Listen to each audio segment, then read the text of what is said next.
Hi everyone, welcome to today's webinar, Exploring AI, How to Support Your School Community.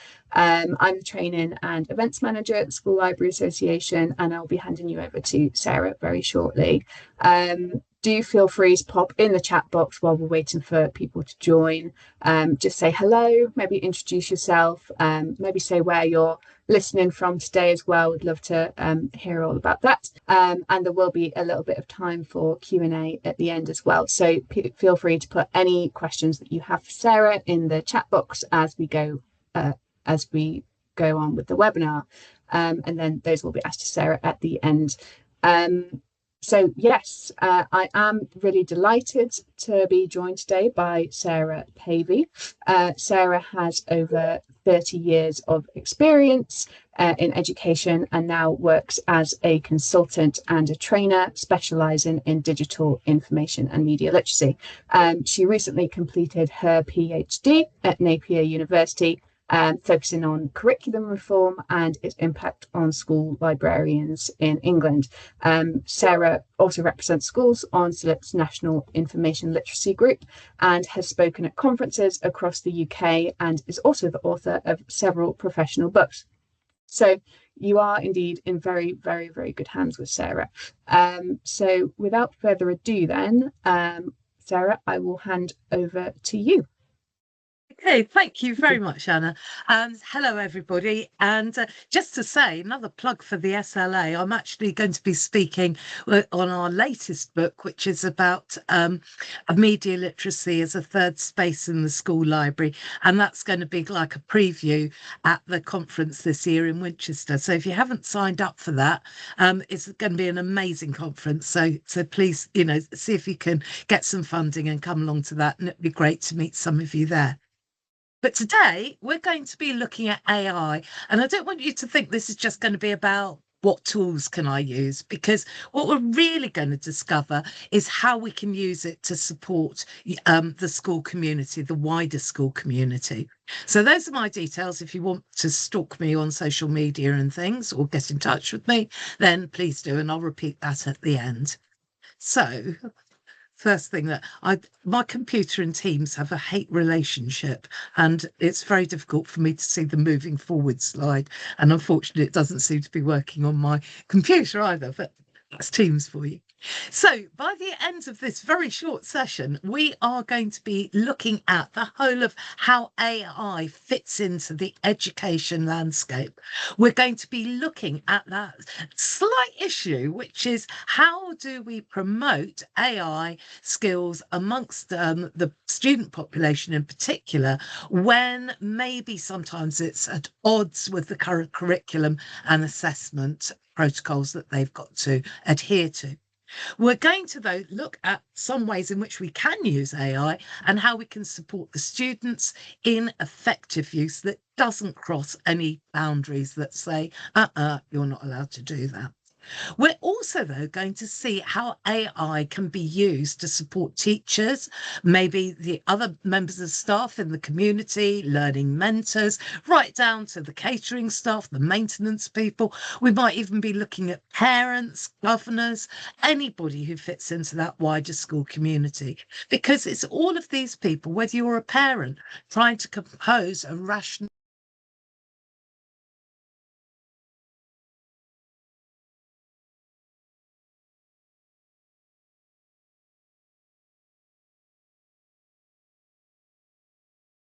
Sorry, Sarah, I think you've just gone on mute. I will just unmute you.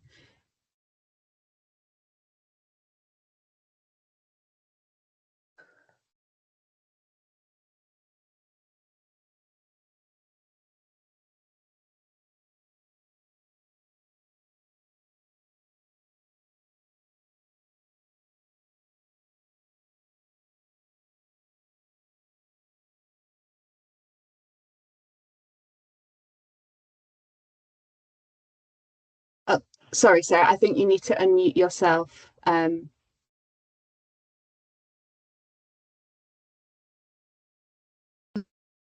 you go. Thank you. Unmuted? Yep. Yeah, that's all good. Thank you. Okay. Was I unmuted from the start? No, just for this slide. Okay, so here we've got, so the learning outcomes, and the real message from this is that no matter where you work in the school, you are probably going to these days be engaging with AI to some degree on here. So we're going to be looking at how to support all the different people in the school community, so that wouldn't it be good? Wouldn't it be so good if the school librarian was the go-to person for all of this? This would be something that we could really make use of to make ourselves indispensable within our school environments. So, yet again, we're having fun and games here with Teams. So I want to just take a minute to just reflect a little bit on the whole concept of AI. How do you use it at the moment? Just have a little think for just a few seconds. What do you use it for? Do you use it in work? Do you use it in your leisure time, in your personal life? How are you actually using it? Because it came on board about, well, a few years ago now, and it's really increased in use at an alarming rate, and far greater than we would ever have imagined, really. And a lot of the systems around us are really gearing up to this, and it's very hard to avoid. So you might say, oh, I don't use AI. But when we look at this, we can think, actually, maybe I am using AI. So within work, it could be to do with research skills that you're using. So the big ones like Gemini, ChatGPT, OpenAI, Claude, Copilot if you're in a Microsoft school. There's lots of things there that you might be using it for to find information. Maybe you've got to grips with it and you're actually using it to make things like reading lists, or perhaps you're creating displays with it, or lesson plans, or library guides. Maybe you're using Canva, which is free for schools. So, that's something where you could use their AI tools. It might be, if you're very clever, you might be using it with your library management system, and you might be thinking, not enough people in year 9 have been writing reviews of the books that are popular. So what I'm going to do is I'm going to tell the AI to write me a review of this book by a year 9 student who perhaps didn't like it very much. And there you are. 2 seconds later, you've got a review that you can upload into your library management system. Not very ethical, but you could do it to encourage others maybe to read those books. Then, you might be already spreading the word amongst the wider school community and showing them the tools that they can use and what they can do with them. If you work in a multilingual environment, let's face it, most schools have probably got more than one home language being spoken in the school today. So here it will help with translation services. And we're not just talking about the students, we're talking about the parents too. So if there's communication problems, then, this is what it could help us with. And what about your personal life? Well, do you know what? I mean, we've probably got Siri and Alexa, or maybe you've got a car with CarPlay in it. Maybe you just use Google Maps on your phone to get from A to B. Maybe, you've compiled or asked it to compile Spotify lists or your favorite TV programs on Netflix, anything like that. What about, those photograph apps where you can just go into it and say, please, can you sort of tweak this so it's optimal resolution and things like that? That's AI. Shopping lists. Anybody who does online shopping, you can save your favorites, you can get your recommendations, all of that's out there. And then you've got things like Grammarly, so that you can write a really good letter or a really good job application or something like that. And it will make sure that you've got everything perfect, or as perfect as it could be within that. And then if somebody who does fitness, things like that, goes down to the gym, wants to check your personal best. If you go running around the block, I go running on my treadmill. Well, I don't go running, I go walking on my treadmill. But, it still takes account of the number of steps I do and things like that. And obviously, if you have some kind of medical condition, how brilliant. I mean, I'm thinking of people, my husband's got diabetes, and it's wonderful the way you can just check things like that on an app these days and make sure you're at optimum health for daily living. So it's very, very hard to avoid. Any online service that you do, any Google or any kind of search service that you do now, it's got an AI function on it. So avoiding it is really hard. But we need to think about how the others in our community are using it. And in particular, we might want to think about how the students are actually using it. So for the students, it's mostly at the moment still they trying to just find out what it does. Some of them are asking it to help them with their homework or to solve a particular problem. Some of them are just playing around with it for fun. I mean, if you've had a go with it and you want to make yourself into an action character, or the latest one, which is where you can make a caricature of yourself in your job, there's all these little things that come out, these memes, and you can have a go at that.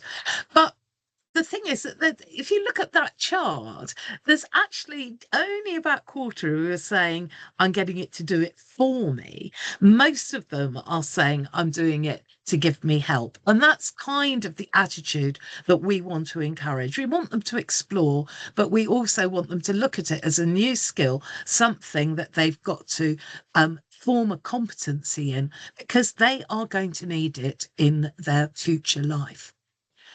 And then if we look at teachers, well, what are the teachers using it for? Now, I was quite interested in these percentages because this is mostly all about lesson planning and assessment and things like that. But if you look at this, you can see that actually the percentages, it's little over a third in some cases of teachers that are using this. Why? When it's been around for all that time, are these numbers still quite low? That's what I found interesting. And I think possibly, the kids are experimenting more than some of the teachers.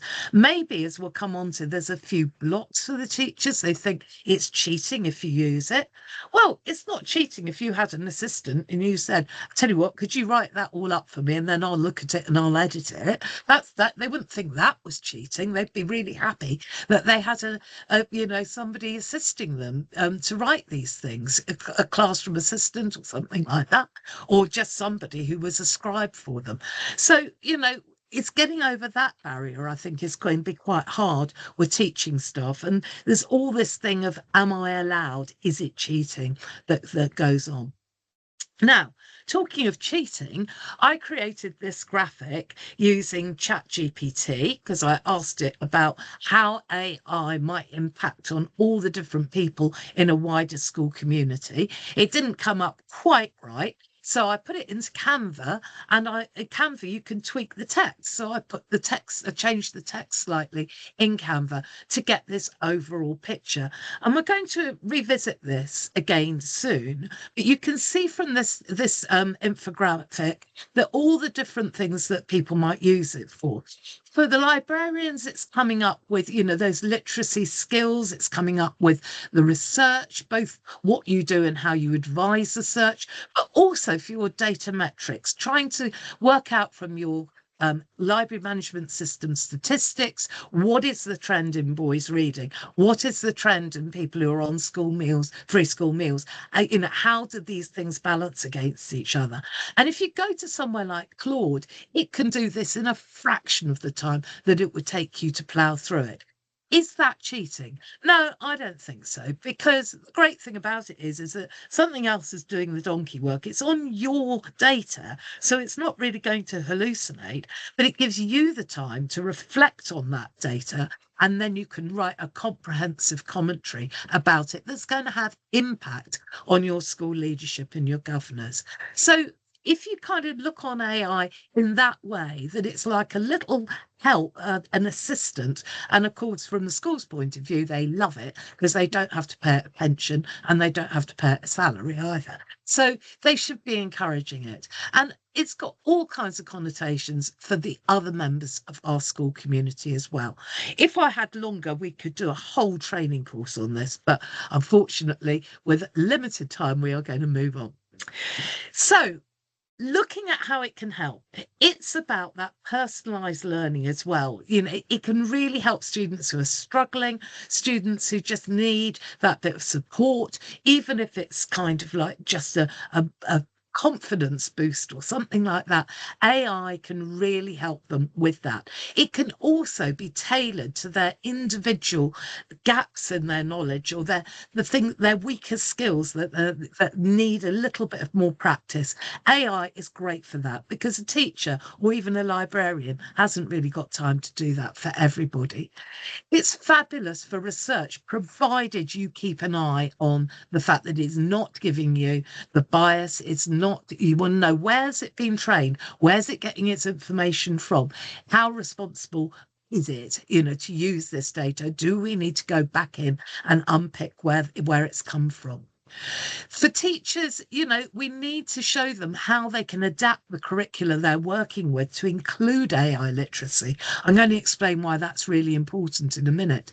For librarians, it's really important that we show them how to use research tools properly, how they can verify the sources. And maybe if you're looking at something like reading for pleasure, you can actually get the AI to help them again with weaker reading skills or composition skills and writing skills. And you can direct them towards the tools that will do that. For the students, I think the crucial thing that this helps with is critical thinking, and also ethics, because, what are we doing? Where's the information coming from? Who first brought that information to everybody's attention? Where did they get it from? Can we trust it? Can we, is it something that we should avoid because it's got these red flags on it? This is going to be very important in the future. And again, I'm going to show you why. So think of AI as your co-worker. The one thing I would say about AI is this: it thinks it's your friend, and it doesn't want to upset you. If you had a friend in real life, a friend that was desperate to be your friend, it would not want to say anything nasty to you. And AI does this to the extent that the problem with AI is that if it doesn't know the answer, it will make it up because it doesn't want you to be cross with it. So you have to say, if you think it's telling porcupines, you have to say to it, no, give me the truth. I won't be cross with you if you tell me that you don't know the answer. So again, showing students and staff that they can be like this, they can have a conversation with it and tell it to be sensible, not to make things up. I found that really, really useful when I was unpicking some of the stuff for my PhD, and it was giving me things that I knew were wrong. It was just trying to flatter me. And I said, no, play devil's advocate, give me the worst possible scenario. And it was really good at that as well, once it got over its friendship thing. So the biggest thing to ask in your schools is this: is your school determined just to ban it without any further discussion? Is it going to just say, yeah, it exists, but it doesn't affect us, so we can just ignore it? Or is your school going to be positive and say, hang on, we are going to use it, but let's use it in the right way, and let's try and get the right approach, and let our students and our staff and our wider school community understand all the underlying things like mis and disinformation, hallucination, ethical use of it, and so on. So we need to kind of think about that. And I think, as I said earlier, school librarians could be at the centre of this conversation. So I'm going to move on to the curriculum. Now, we recently had a curriculum review, and the new curriculum is coming into action in 2028. The slight issue with this is, although they have liberally put in media literacy throughout the whole of the new curriculum, and they're bringing citizenship and lots of other things. I was at a meeting where there was a DfE spokesman the other day, and the bad news is that I don't think it's going to be assessed in any shape or form. So the problem is it will be there, but it's going to be like a little add-on, really. So we need to be mindful of that, and there's several reasons for this. The first is that we're combating this kind of online safety, online harms issue. And schools are dealing with this by just blocking things. And it's not just schools. There's a government thing on this. They're looking at countries like Australia, like France, where they've put in social media bans for the under 16s. very credible and obviously is going to make a difference to some people. But how is this going to help people understand the whole world of AI and so on? Because it's out there, and AI is very mixed in with media literacy as well. And media literacy means social media as well as the other things.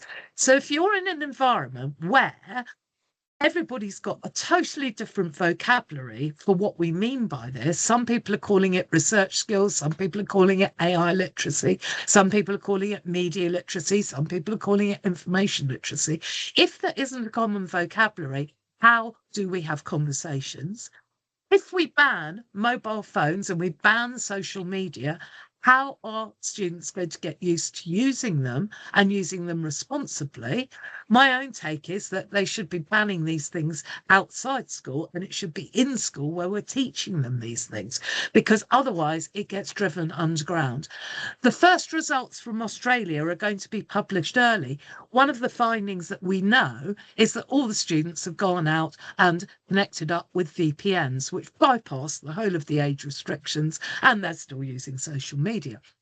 So it's very difficult because social media, I grew up in a very remote part of Devon. And when I grew up, you had to ask permission from your parents to use the phone. I didn't have any friends in the local area. As soon as I got off the school bus after an hour on it, I didn't see anybody at the weekend until the following Monday. So it was like COVID every weekend, as far as I was concerned, because you didn't have anyone.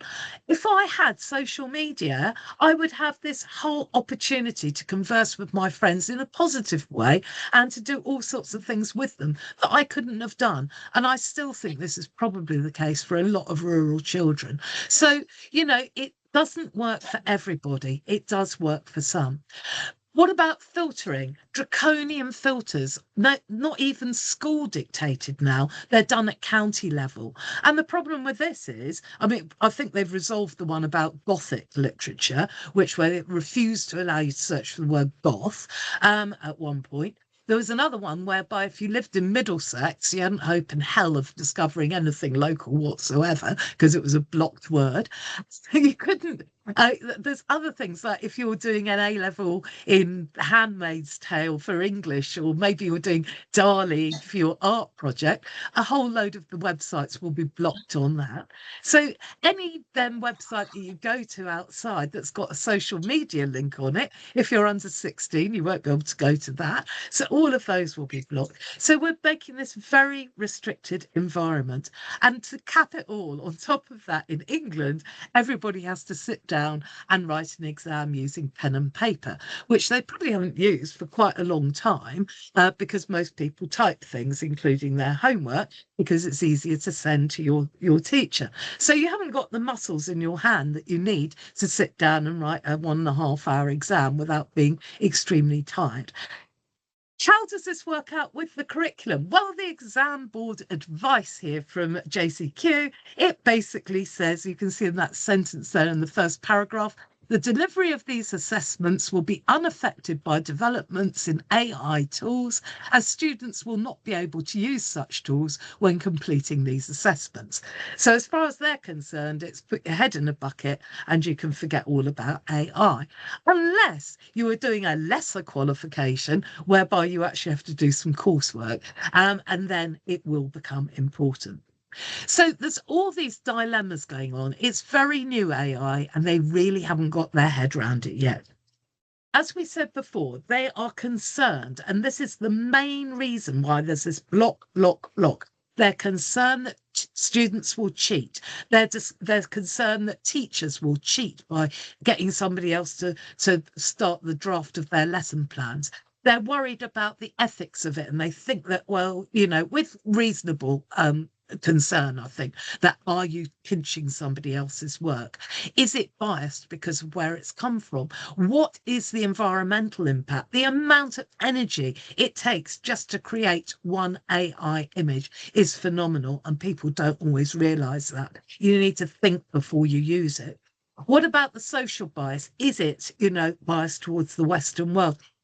Is it biased towards the American world? recently I've discovered an AI called Mistral, which has got a chat function called Le Chat, and in that it's European centric. So it comes out of France, it's European. It does write in English, but it doesn't really take in too much of the American stuff. So again, a different way of searching. But then we're also stuck with that digital divide. What if you haven't got these things at home? What if you haven't got access to the networks you need? What if, you're restricted in your use? And then the biggest threat of all that people find is what happens is it going to make us all redundant? So, I don't think it will. I think it's going to enhance our jobs.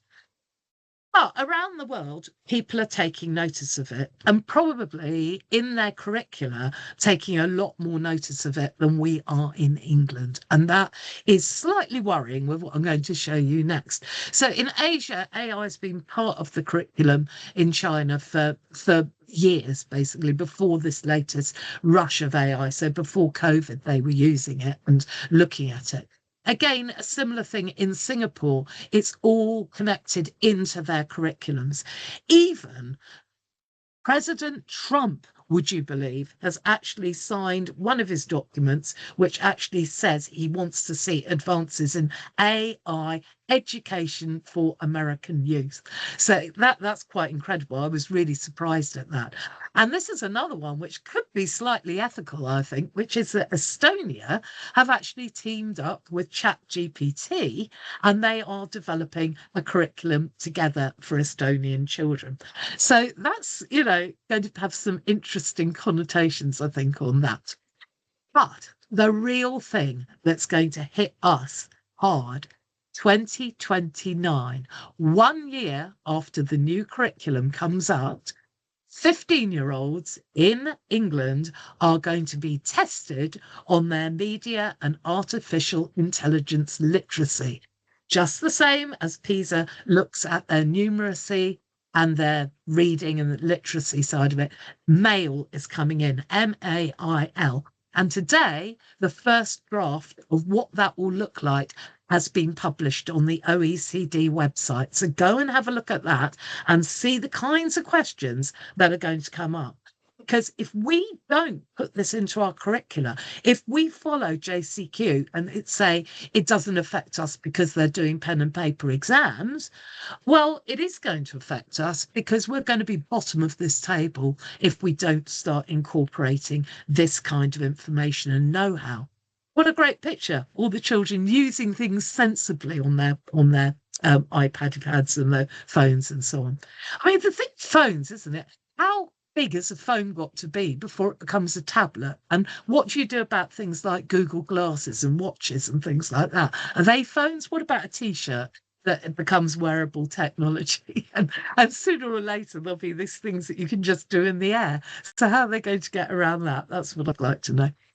So how can we help students with AI? This is the first thing we need to know. We want to make sure that they're aware of the advice from the exam board, and if they are doing coursework, that they are mindful of the restrictions that there are around it. And we need to advise them of age-appropriate tools. Now, the problem with that is nearly all AI has got a starting age of 13 on it. One exception is Canva. If you use Canva, that's okay from 3+ years, but virtually all the other ones, I think, are 13 plus. So we need to be mindful of that. But one of the things I think really helps with AI, what AI can help with, is it is trying to take away this testing, regurgitating culture that we've got, because those sorts of questions, once AI comes along, once digital exams comes along, is really not going to be effective. And maybe then we can start replacing that with proper education and outlooks and those modern skills that they need in critical thinking and independent research.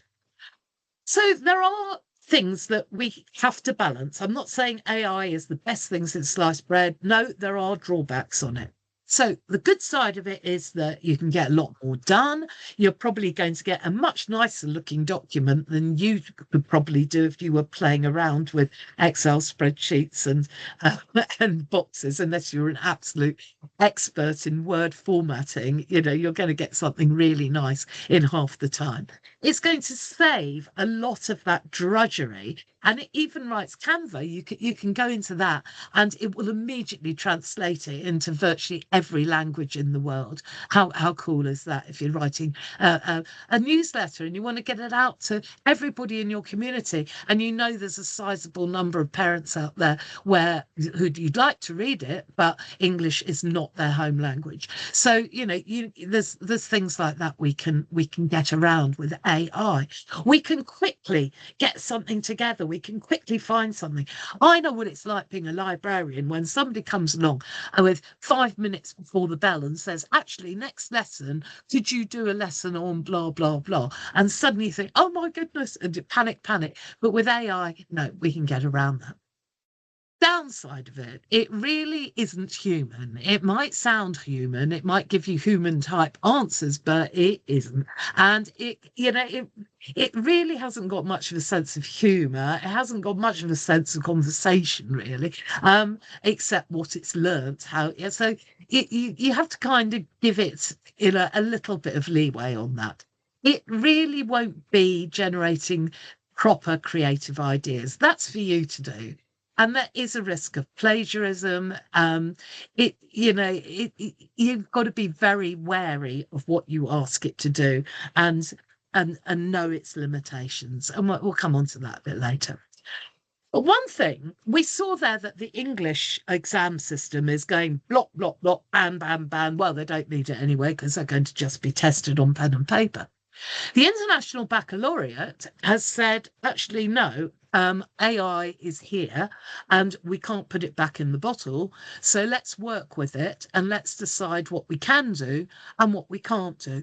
And it's come up with this very interesting paper, which is called 13 Scenarios.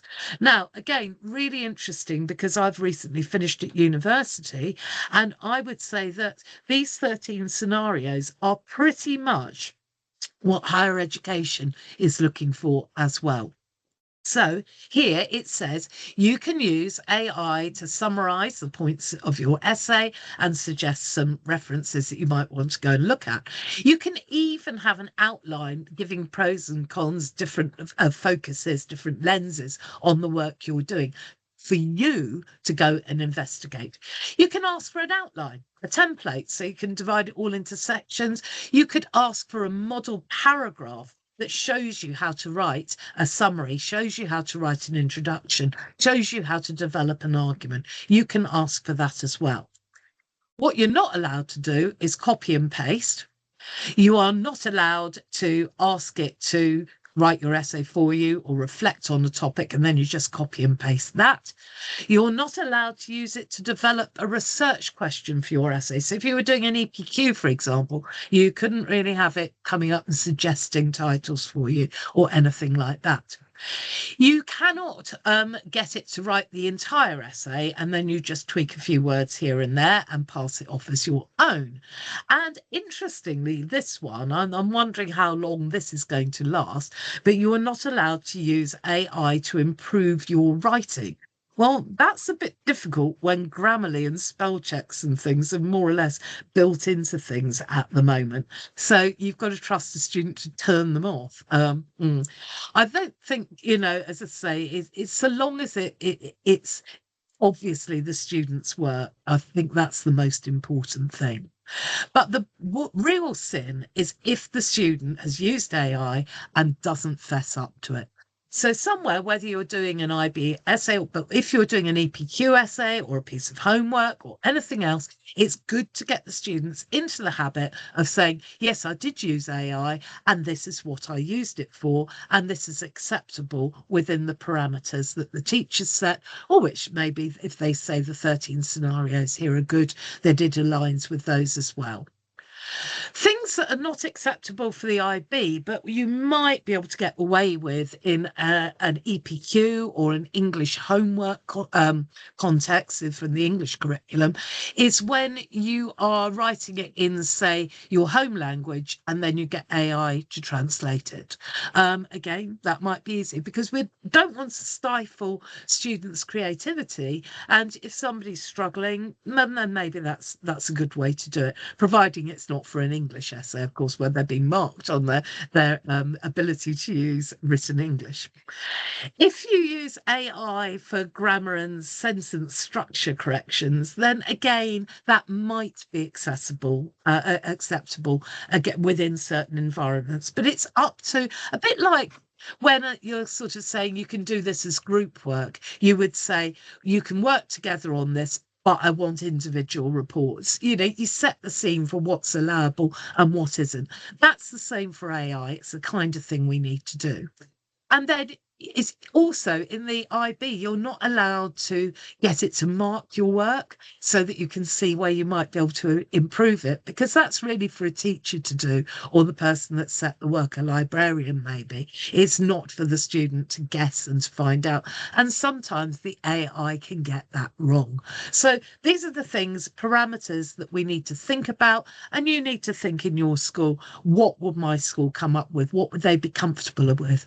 And that's where you can start having conversations and meetings with lots of people in your wider community. But as librarian, you can be the lead on this. One of the things that I do quite often is to try and get people around the whole idea of how they have to practice their prompting skills. And one of the things that I've done an exercise is to put people back to back. You give one person a slip of paper, you can see it up there in the top right corner, where you've got a dog in a circle, an arrow, and then a triangle.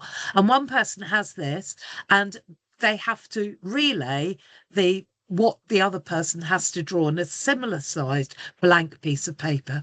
And by doing that, because they can't face each other, because it's just on the verbal communications, it's quite funny to see some of the things that come up. Because if you don't remember to say which way around the triangle is, which way the arrow's pointing, you know, how big the circle is, how big is the dog, what way's the dog facing, it's all those things. First of all, you think that's a really simple diagram, but trying to describe that to somebody who can't see it makes it really difficult. And this is the kind of thing that you have to think about when you're doing prompting, because there's all these little things that you might not think about at the time. What audience is it for? Who's going to be reading it? Do you want it in English? Do you want it to be for a particular age group of people? How far down the research route do you want it to go? All these things we have to, specify to the AI, because it really doesn't know. It can't think in the same way we do. So there are a whole load of different things out there. Again, it's a whole course going through these tools. And as I said, this is not a course about tools, a short course. It's more about things that are out there that we might use. So down the left-hand side, you can see a range of fairly well-known basic AI tools. OpenAI is ChatGPT. Notebook LM is really good. It's the Google one, and I think it's really good for academic type work. Copilot is very adopted in schools because they tend to be Microsoft schools. Then in the middle there, you've got these other ones where you can pay for a premium version of them, but they do give you just that little bit more. So I quite like Claude for doing charts and for analysing data and things like that. Pi is a crazy person, so you can have mad conversations with Pi. Elicit and Research Rabbit are very much for academic papers and looking at them. And then you've got science ones like Skiss and Perplexity, particularly, are very good on science. Consensus is really good because it actually takes you to proper, authentic research. And Goblin Tools is great for anybody with special needs, or English as a second language, because it allows you to be flexible on the text. It also has got one other great feature, and that is that if you go home and you give it all the different ingredients that you've got left over in your fridge, then Goblin Tools will come up with a recipe for you that you can cook that night. Then you've got some really wacky ones. Doc Analyzer takes a range of documents, maybe some research articles you found, and it synthesizes them all. And you can ask it a question saying, where does this theme come in on all these different documents? And it will find them. Fathom does the same, but what that does, it does it with videos. So if you have like Zoom and you're interviewing a load of people and each one has a different Zoom video, you can upload them to Fathom, and Fathom will analyze the audio that it hears and the visuals that it sees, and then will give you a digest of the different themes that are coming out of the interviews. And then if you use JSTOR, if you've got EBSCO databases, those sorts of things where you've got concrete information, what it will do is it will actually, ProQuest is another one, it will actually, you can do an AI search and it will only retrieve the data that is in those academic databases. So you know it's not going to hallucinate or anything like that. When it comes to visuals, there's a whole great gamut of things that you can use for visuals. But I have to say these days, probably my go-to place is Canva. If you're not aware of this, if you're in a school or you're an educator, Canva is free. And it will do everything you need it to do in terms of publicity, in terms of writing lesson plans, translations, making images, the whole lot, making slideshows. Go and explore Canva. There are loads of YouTube videos which give you a kind of background in it and what it can do. Gamma is another one which will give you very nice presentation tools. Napkin is the one that you would go to if you want infographics. Venngage if you're looking for charts and things like that. And SlidesGo and GPT, PPT, they're things that convert other slideshows into a PowerPoint for you. What is Skybox AI and that funny little app that we've got on there, 360? Skybox are the beautiful landscapes that you get in video games, but the great thing is Skybox allows you to create your own. You could make one of your library, and then with the 360 app, it would allow you to go into that library using your headset or your VR thing, and you could walk in with your phone and walk around as if you were really in that landscape that you created. Wouldn't that be fabulous? At home, you can actually find a book in the library that you wanted, but do it virtually in the comfort of your living room.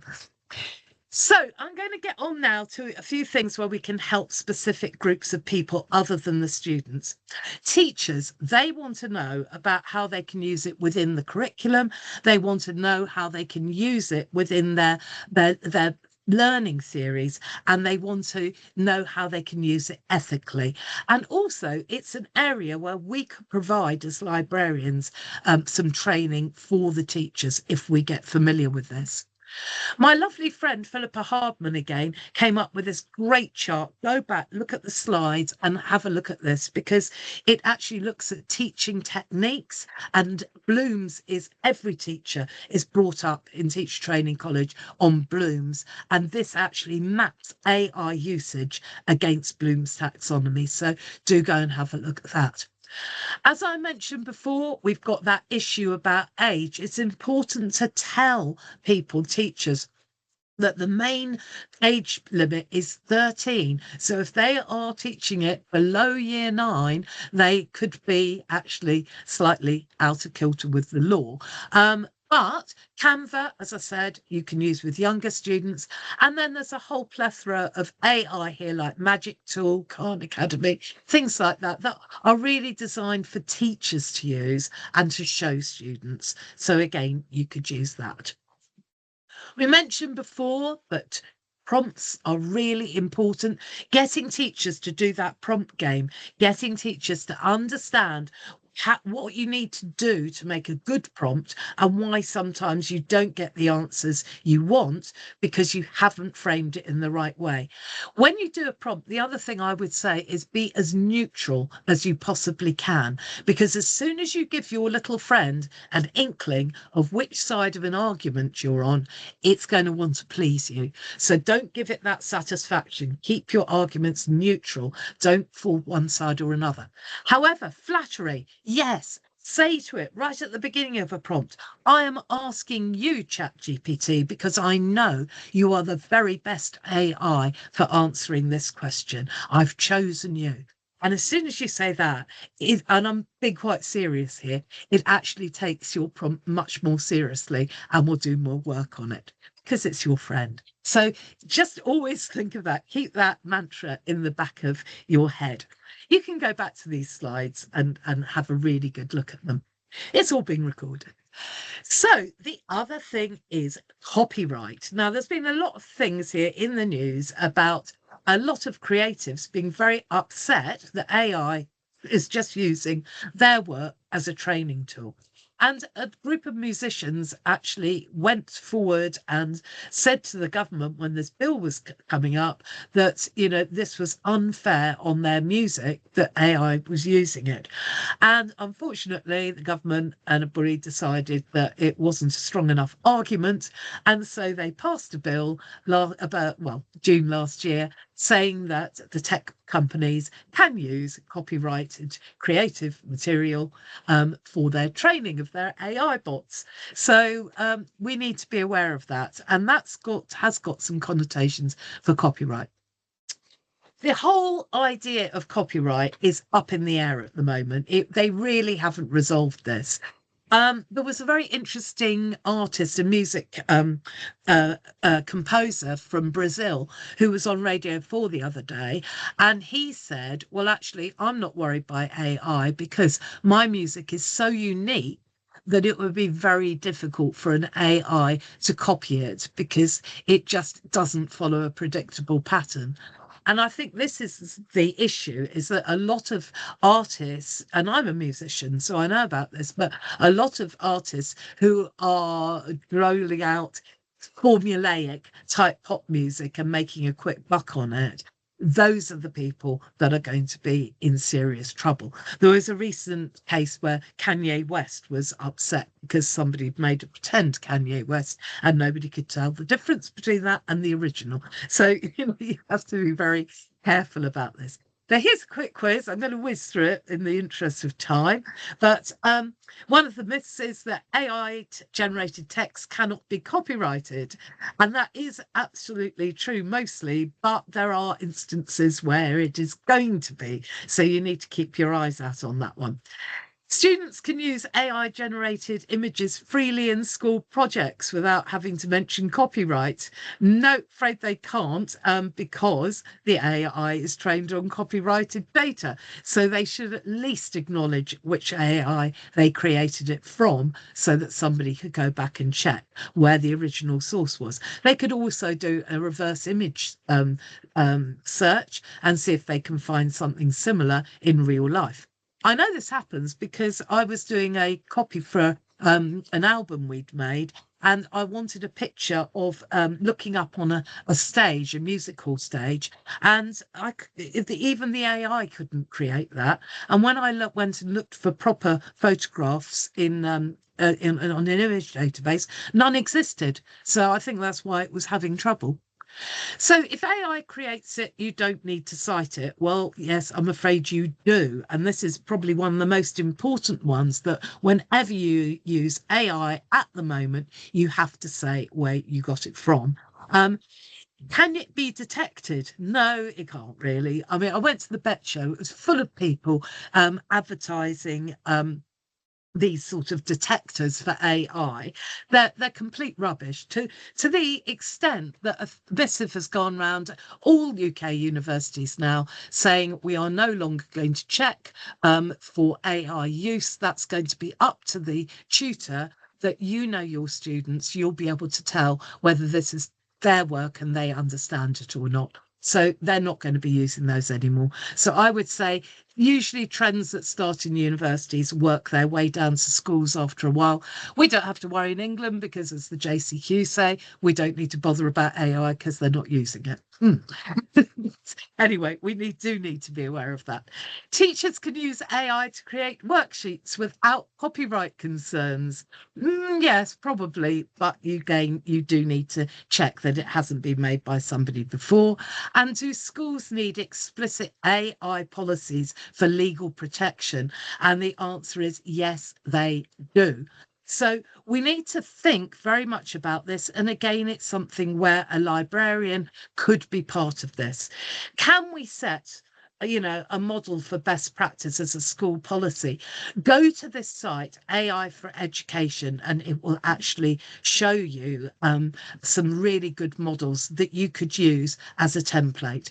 It does the same for the use by students in the classroom as well. So again, go to this site, have a look, adapt it to your needs, because it's not going to be perfect for every school. And then we need to think about how do we provide CPD to the governors to show them how they can get those report summaries, how they can look at risks and evaluate them. How can we talk to our school leaders and show them how they could use AI for their data analysis, for their policy construction, for any strategic decisions they're making in their 5-10-year plans? How can we go and talk to support staff and show them how they can use AI for displays and communications with parents as well as the school, how they could use it for translation for parents and so on, or visitors, how they can use it to automate some of their services that they're providing. And let's talk to our parents and show them how they could use it ethically through homework, but also again for their communication and to allay their safeguarding concerns about what's permissible and what isn't. We can use it for our library admin. We can use it for our collection development plans. We can use it to engage people with reading and to actually monitor who's reading what. We can use it for lesson planning and make sure that we've got some really creative lesson plans, that we're not just getting them sit down there and read for 20 minutes, but we actually get them engaged in the whole process. And it could save us hours. If you're a solo librarian, most of you probably are, the time it takes to do reports and cataloguing and things like that. Let's use as much AI as we can for that, so that we're free to do other things like book displays and reading lists. We can do all of these things. We can start putting in discussion questions into our books. We can, identify collection gaps. We can monitor the reading levels. We can use it as well to check out censorship issues and things like that. We can use it for our research guides. If we want students to use our library in a certain way, we could do that. If we want to publicise our connections with the public library or university library, we can use it to generate things on that, whether they're physical handouts or whether they're things that they can look at online. We can also give them practice exercises. It will come up with exercises that they can do. Or if we went on to Philippa Hardman's website and we made our own little library chatbot, which they could get to out of hours, and the chatbot could be your virtual library assistant, just like you do if you put your car in for a car service or you're trying to connect to any other service in the world at the moment, as far as I can see. You get to a chatbot and then you have to say, no, I want to talk to a human, please. So think about that. Think about how you're going to develop all those creative ideas for World Book Day. You could ask it, say, have you got any great ideas that you could come up with? Have you got an idea for a scavenger hunt, questions? Or, how could I make my library induction much more interactive? What can I do with my book club if I've got a load of people who've signed up for book club who don't actually do reading, which I've been in that situation. So all sorts of things like this, how can I make sure that people want to join in the Carnegie shadowing, things like that? Get it to give you some ideas, get it to write your policies, get it to do your data metrics, provide those wonderful charts for your senior leadership so that they think, my goodness, we've been overlooking the library. They're feeding in so much really important cross-curricular information. Think about your own professional development. Think about where you want to go. Think about what your next steps are going to be. What about, your own CPD? Do you want to undertake some courses? Do you want to do a PhD by publication? Get publishing some work. Just making a general template maybe that you can put out there for students to use. Be really inventive. And if you have no idea where even to start, there is this wonderful website called there'sanaIforthat.com. If you go to this website, it sends you, if you sign up, little ideas every week, not masses, just 2 or 3 that it thinks fit your profile that you'd like to have a play with. But also you can search it like a search engine, and you can say, right, I need it on this platform, I need it to be free, I need it for these age groups, I need it to cover these topics, and you can put that in there. I need it to do this particular thing, and it will come up with suggestions for you. So, it's a great place to just begin and to think about what you'll do. So we said, didn't we, that we're going to be doing all these different things in this very short session. I've left very little time for questions, but I'm hoping you can go back to these slides and make sure that we've covered all the aspects that we were talking about as learning outcomes. One thing I'd like you to do before you go or you have further questions is think about one thing that has inspired you about today's course. And if you could actually type that into the chat, that would be really, really helpful. Or if that's a bit of a step too far, please email SLA or myself afterwards and just say, this is what I'm going to do as a result of that talk. Because with CPD, you don't just leave it here. It's something that you can take on and work on now, from now on, and make something happen. So like Michael Mosley said, just one thing, think of something. And finally, we come to any questions. I don't know if we've got any. I'm going to bring Thank Anna back you. in. Yeah.